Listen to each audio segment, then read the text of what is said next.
All right, and we're back for a riveting video number 2 on reporting. I know you're excited. I know you're pumped for reporting. I promise, bear with me through the fundamentals. These are so important. I know you're excited for the advanced strategies and the case studies and all that good stuff, and that's coming, but you really need to understand fundamentals before you get into that stuff. Otherwise, you're really going to lose your shirt. You're going to lose a lot of money. I've seen it happen time and time again. People that don't know the fundamentals and jump right to the advanced strategies get burned. So, in the previous video, I showed you account overview. I gave you an intro into reporting, and now in this video, I'm going to show you the actual reports that I custom set up inside Facebook, how to do that, and then I'm also going to show you the breakdowns that I look at for my ads and my ad sets. So what you'll see here is this is the campaign overview. So this is showing me all the campaigns that I've run throughout the course of my lifetime with this ad account. I can again change this to different time frames. I can also add filters. So if you only want to see ads that are actually running right now, I can click active. If I want to show ads that are scheduled, pending review, I can break those down easily. If I only want to show ads that have conversion-based objectives, I can click conversions. So I can really refine this list to just focus on which ads were actually just focus on driving valuable conversions versus website clicks, etc. So that's a filter that I can use. Again, we're at the campaign level. When I drop into the ad set level by clicking on any of these, so let me just, we'll take this social media swipe file lead magnet. I now see a retargeting audience. This is a retargeting campaign that we ran about a year ago. And then through there, I can click in and I can see the actual ad that was run inside that. So those are the 3 levels there that I see. If I want to edit something, come over here to this little pencil icon. This is the ad set that I can actually look at, and then I actually have the individual ad that I can look at. Let me just clear this filter real quick. Get rid of this, get rid of this. And now let's take a look at some of the breakdown information in the custom columns, custom reporting. So what you'll see here is Facebook gives you everything up to offline conversions is default Facebook reports. So they've come up with the right metrics to look at based on your objectives. So if you're running a video view campaign, this video engagement column, this video engagement report is going to give you metrics specific to that. So you're going to see impressions, number of 3-second views, cost per 3-second view, 10 seconds, so on and so forth. Number of video plays, auto plays, all those relevant information for there. If you're running a app install campaign, the app engagement one's great. If you're running just a website click, the performance and clicks campaign is a really popular one because it's going to show you number of clicks, click-through rate, CPC, impressions, people talking about the page, amount spent, cost per event, all that good stuff. So performance and clicks is kind of an important. I wouldn't say it's important, but it's also the more popular report to look at. And that's great for most campaigns if you're running just website clicks, brand awareness, campaigns that are about driving people to a website. But what if you want to measure your actual sales? If I'm running website conversion campaigns, I want to know what am I driving revenue-wise and how much is it costing me for each one of these campaigns. And so that's why for every ad account that I have, before I do anything, create this report. And it's called ROI. You can call it whatever you want. But the ROI report adds 4 key columns. And let me scroll these out so you can actually get a look at them. All right. So we have website purchase conversion value. We have number of website purchases. We have cost per purchase. And then we have our return on ad spend. If this ever scrolls out for me. All right. So we have these 4 columns now. And so what this is telling me, the first one, all this is using my pixel data to show this data to me. It's showing out of these campaigns, this campaign was responsible for $1,504 in revenue. So the ads in this campaign drove this revenue. Through 12 unique purchases, this is how much it costs per purchase. So I paid $3.76 for that each purchase. And then I had a 33.35x return on ad spend. So for every dollar that I spent on this campaign, I generated $33 back. And again, this is a retargeting campaign, so that's kind of expected. This is a very, very tight niche, and it's a high authority website. So the return on ad spend on a lot of these campaigns is very, very high compared to a lot of other ad accounts that we have. So now let's hop into actually one of these campaigns. And before we do that, I'll show you, you can easily filter by any of these. So if I want to see which campaign had the highest purchase conversion value total, I can click up here, and now it's going to show me, okay, the social media Facebook lead gen campaign drove $7,800, 51 unique purchases, $34 per purchase, and about 4.5x return on ad spend. So let's hop in here and we'll take a look at some things. Okay, so this is clearly a retargeting campaign that was retargeting 7-day visitors and people that read specific blog posts. And so I'm in here, I still have that ROI, just change it to custom if I modify anything, but I still have the same metrics up, so I can still see which of these ad sets now drove the website purchase conversion value. I can see which drove the most purchases, what was the cost per purchase, and then what was the return on ad spend for each. So I clearly see that the 7-day visits retarget exponentially outperformed the blog retarget down here. And so let's go into this one because I want to see, out of this specifically, what was the breakdown and everything. So now I'm in here. This is the actual ad that we ran for this this ad set. And now going back and things, this was a year ago and kind of a rush job. Clearly should have run. I would have run 6 to 9 different variations of this ad. So just running one ad, we got very lucky at the fact that it happened to do so well. But clearly would have run a lot more audiences, a lot more ads. Kind of grading myself now a year later. Although this ad did perform really, really well. So this is the ad we ran. We gave away a social media swipe file, and it happened to then have an email sequence and a follow-up sequence that drove them to some high-priced e-commerce products, some digital e-commerce products, info products. So from here, I'm looking at the ROI report. This is great. It tells me this campaign did well, the ad set did well, the ad did well. But what I really want to know is what segments did well within this campaign. So now I can click breakdown, and within breakdown, I can see all these different segments that I can break down by. So I have age, gender, I have country, region, which is states.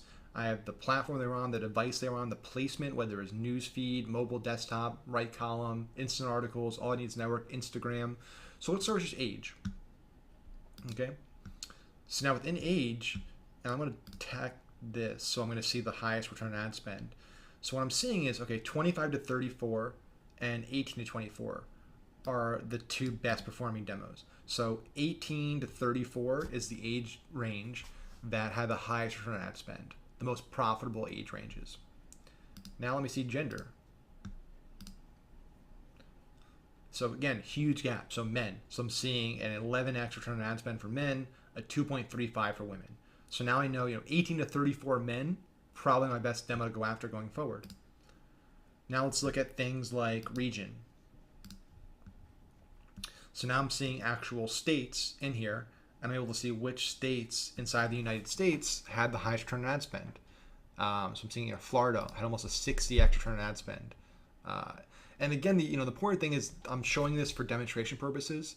You also want to make sure you're not jumping the gun and extrapolating an analysis from too small of a source size on the data side. You want to make sure you have enough data and enough tests before you come to conclusions, because you need to have statistically significant conclusions, which means you need enough data to say this is representative of the whole pie before I go and make a decision. So typically what we don't want to do is have one ad set that has 5 sales and then say, well, all 5 sales came from men between 25 and 34, so that's my best demo. That source is just too small. You're going to probably make mistakes by assuming that. So typically, once you get into the hundreds, ideally in the thousands of conversion events, that's when you can start to make some decisions. But before that, you want to be careful about making decisions too soon. It's always fine to test these things, but you don't want to go all in with any of these theories. So we have region, which is important. Another one that I really like to look at is placement, right? So because this was a lead gen ad, it just ran on mobile and desktop newsfeed. So I'm able to see out of those 2 placements, mobile newsfeed drove all the sales. So an 8.22x return on ad spend. Desktop drove 0 sales. Typically with most ads, I'm going to see all the placement options. So I'm going to see audience network. I'm going to see right column. I'm going to see Instagram. I'm going to see instant articles. I'm going to see suggested video and everything in between. So this is really, really effective for me to understand which placements are performing best, because that's a key part of my ad set creation, is deciding what placement to use. Then we also have platform, and we have platform and device. So platform and device is going to show me now not only where did the ad run, so Instagram, Facebook, it's also going to show me what device it ran on. So iPhone, iPad, Android, iPod. And so what I'm saying here is, okay, Facebook, iPhone, 19.33x. So now I can run my ad just to iPhones. And even further than that, I can figure out what operating system was running on. And from that, I can then make another filter, another layer on the targeting. And say I want this just running to iPhones with an operating system above 5.0 or 6.0. So this ad isn't going to show me all of that because it was a lead ad, so it's only showing on specific platforms and placement options, so it's not going to give me the full spectrum.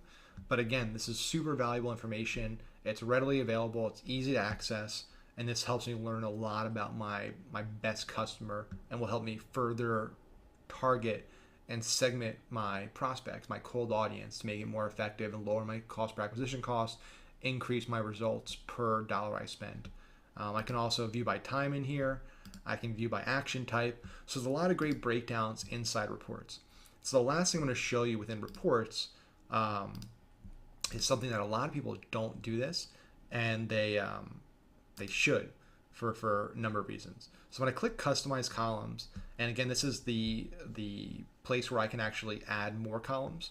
So if I want to create my own custom report, I can come in here and I can view all the metrics that Facebook tracks. So everything from cost per post comment, to number of page likes an ad campaign drove, to post engagement, to check-ins, to video views, canvas view, everything you can think of that Facebook tracks, I can view it in here. And if I want to add it to this report, to this view, I simply check it and click apply. So this is great just to go through here and get familiar with all the metrics that Facebook tracks. And you can easily break it down by performance metrics, engagement metrics, conversion metrics. So this is all the Facebook Pixel conversion metrics. Now what you see down here is the attribution window. And so what this is basically saying is, Facebook, the Pixel, only tracks and reports and stores data for specific time windows. And so after 28 days, the attribution back to your ad is pretty much non-existent. You have these third-party tools. So you could be running really effective ads that just have a very long purchase decision time that could be generating sales 30, 60, 90 days down the road, and you're not going to be able to show that here unless you use offline conversions, advanced stuff we can talk about later. But what you can do is make sure you're tracking all the different view and click windows, because Facebook just has a default to 1-day view, 28-day click. So basically what's happening is the default view doesn't take into account these windows. And so if somebody views your ad and then buys your product 7 days later, Facebook is not reporting that in your purchase conversion value for your reports, at least the ones you see out of the box. So typically what we like to do every now and then is come in here and check all of these. So that way we can understand which time windows are generating the most sales. We understand our sales cycle, because part of your targeting and your ad set creation is actually defining your conversion window, whether it's 1 day or 7 day. And Facebook's going to use you're telling them that time frame to optimize the ad. So if really your ad, if your ideal, your kind of prototypical customer takes 6 days to make a buying decision, and you say 1 day, it could have some negative impact on your targeting optimization, and vice versa. If it takes 1 day and you say 7 days, that could have an impact as well. So we have to come in here and understand during these time windows, are there any, are there sales happening 28 days after the click, a lot more than 1 day? And same as there are a lot of sales coming 7 days after the ad view versus 1 day. And so coming in here and clicking all of those attribution windows allows you to get that view, that high level view. So what I see here is this is showing me website purchases on the view attribution.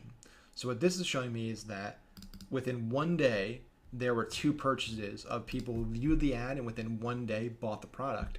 Here's what's interesting is that there was actually 9 total purchases within 28 days of a view.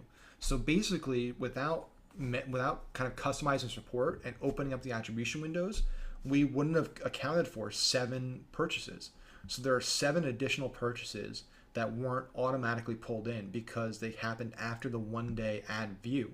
And so this is important. Obviously, looking at this is a small sample size, so you might say, hey, 7 purchases is not a big deal. But imagine scaling this up, and basically this is a 5x increase. So there's 5 times more purchases happening in 28 days and under than 1 day. So imagine if you have 1,000 purchases, that's 4,000 purchases you're not accounting for. So the numbers can really add up. And so going in here to understanding where the purchases come from and the time frame is really important. Here again, now we're looking at the click attribution.